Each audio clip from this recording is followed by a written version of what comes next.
And the studio came and they said, oh, we like to have the Terminator be the good guy. I said, bullshit. It's not going to work. I said, don't do that. I said, it has to be an R-rated movie.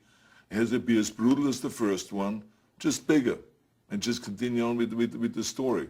So when Bill Wisher and Jim Cameron came to me and we started talking about the Terminator, the whole thing changed, because now they explained to me what really happens and how he is still a bad guy, and he is blowing everything up and he's wiping everything out, and he is as brutal, and the shotgun and the pistols and all the different weapons and the rocket launchers and all this stuff, and you will see things, fireballs and things being totally destroyed. And I said to them, I said, wow, that is a really new twist, a new spin. I love that. It was, first of all, a brilliant idea on Cameron's side to think about him as totally the opposite. Not to have a guy that is bigger or that is a stronger machine.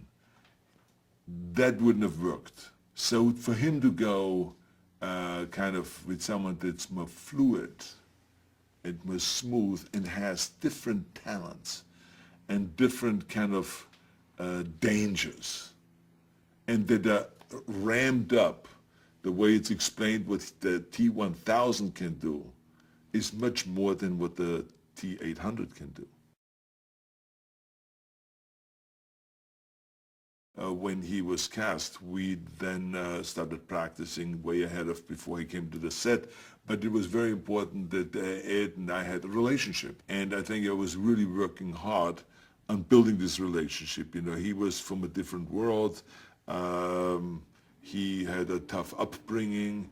And so I started, you know, including all that in our relationship. And I hung out with him not just on the set, but also off the set.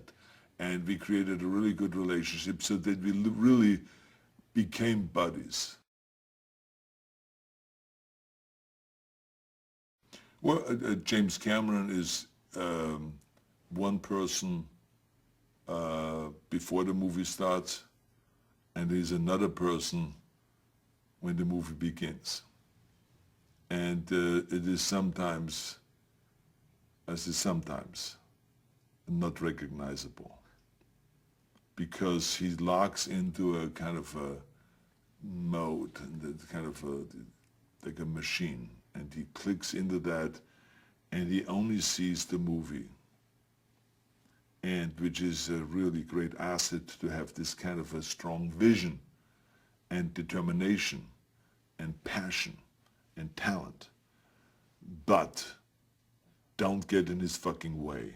I think to me, personally, it makes no difference at all, because I'd rather have someone that has a great vision and that can really direct and knows exactly what he's talking about and not second guessing, and is tough on everybody on the set and is tough on everybody in the studio system and everyone else.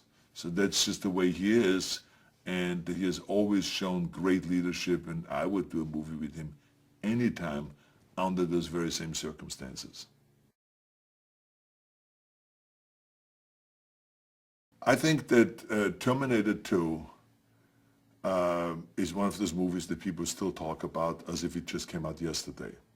It is so far ahead of its time that even the day when you look at it, and I have people coming up to me all the time in the gym or when I travel around the world, they come up to me and say, I just saw Terminator 2. This movie could have come out this year and it still would have been #1 in the box office, because it is so far ahead with the technologically and with the visual effects and with all of the camera work and everything else that is in there. So this is as simple as that. This is because it is done so well.